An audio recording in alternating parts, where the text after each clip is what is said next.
اس کے یہاں سے خمیر کیوں لیا؟ لہٰذا یہ روٹی میرے کھانے کے لائق نہیں رہی، اور یہ کسی فقیر کے سامنے پیش کر کے پوچھ لینا کہ اس روٹی میں خمیر تو صالح کا ہے اور آٹا احمد بن حنبل کا، اگر تمہاری طبیعت گوارا کرے تو لے لو۔ لیکن 40 یوم تک کوئی سائل نہیں آیا، اور جب روٹیوں میں بو پیدا ہو گئی تو خادم نے دریائے دجلہ میں پھینک دی۔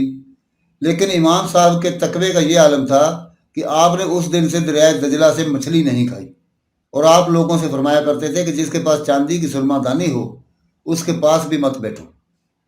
ایک مرتبہ امام احمد بن حنبل رحمۃ اللہ علیہ سماعت حدیث کے لیے حضرت ابو سفیان ثوری کی خدمت میں مکہ معظمہ پہنچ گئے اور روزانہ آپ کے یہاں حاضری دیتے۔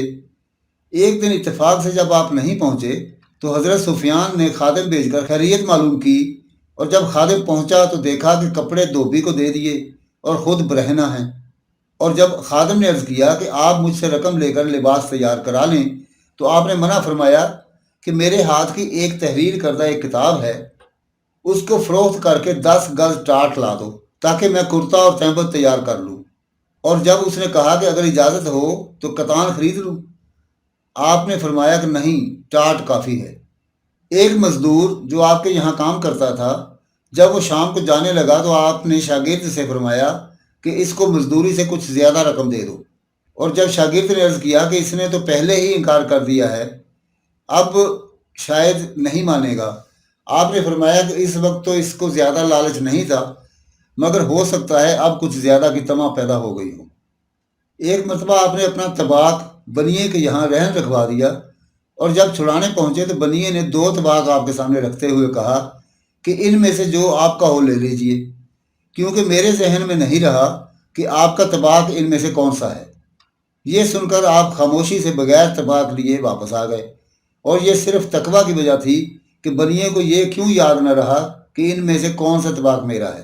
آپ حضرت عبداللہ بن مبارک سے شرف نیاز حاصل کرنے کے لیے بے حد مطمئن رہتے تھے، اور اتفاق سے ایک دن وہ آپ کے یہاں خود تشریف لے آئے، اور جب صاحبزادے نے ان کی آمد کی اطلاع دی تو امام صاحب خاموش ہو گئے اور ملاقات کے لیے باہر نہیں نکلے، اور صاحبزادے نے پوچھا کہ آپ کو تو ملاقات کی بے حد تمنا تھی، پھر کیوں نہیں ملاقات کی؟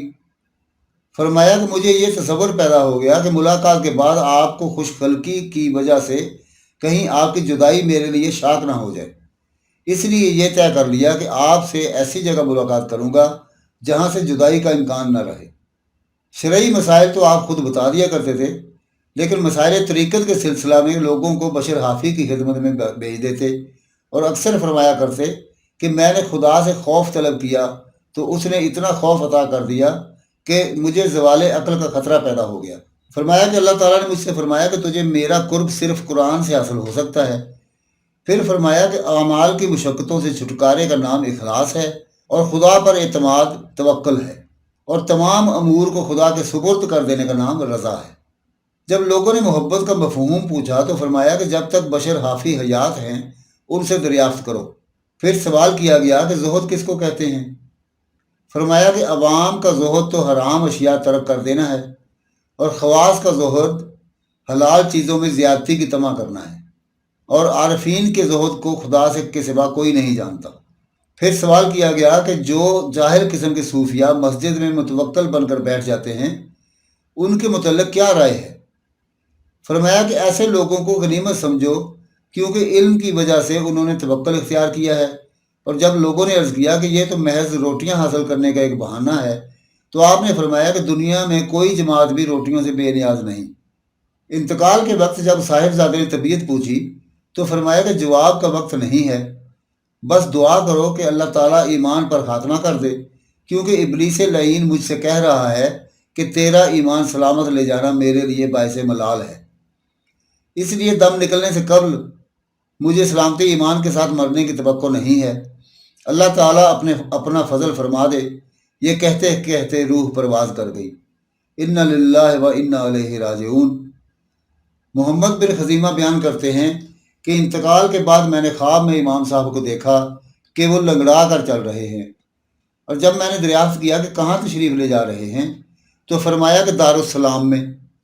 اور جب میں نے یہ سوال کیا کہ خدا تعالیٰ نے کیا معاملہ کیا، فرمایا بظاہر میں نے دنیاوی زندگی میں بہت اذیتیں جھیلیں، لیکن قرآن کو مخلوق کبھی نہیں کہا۔ بس اسی کے صلہ میں میری مغفرت بھی ہو گئی اور مجھے بہت بڑے بڑے مراتب بھی عطا ہوئے۔ پھر فرمایا کہ جب اللہ تعالیٰ نے مجھ سے پوچھا کہ جو دعا تم کو سفیان ثوری نے بتائی تھی وہ سناؤ، چنانچہ میں نے یہ دعا سنا دی: اے اللہ، ہر چیز تیرے قبضہ قدرت میں ہے اور تو ہر شے پر قادر ہے، اور وہ مجھ کو عطا فرما دے اور مجھ سے مت پوچھ کہ کیا طلب کرتا ہے۔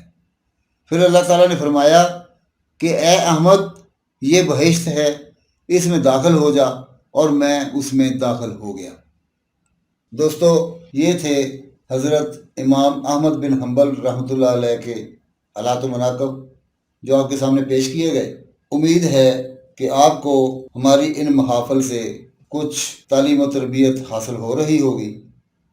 اللہ تعالیٰ سے دعا ہے کہ وہ اپنے حبیب محمد مصطفیٰ احمد مجتبیٰ صلی اللہ علیہ وآلہ وسلم کے طفیل ہمارے علم میں اضافہ فرمائے اور ہمیں اپنی زندگیاں قرآن و سنت کے عین مطابق گزارنے کی توفیق عطا فرمائے۔ وما علینا الا البلاغ المبین۔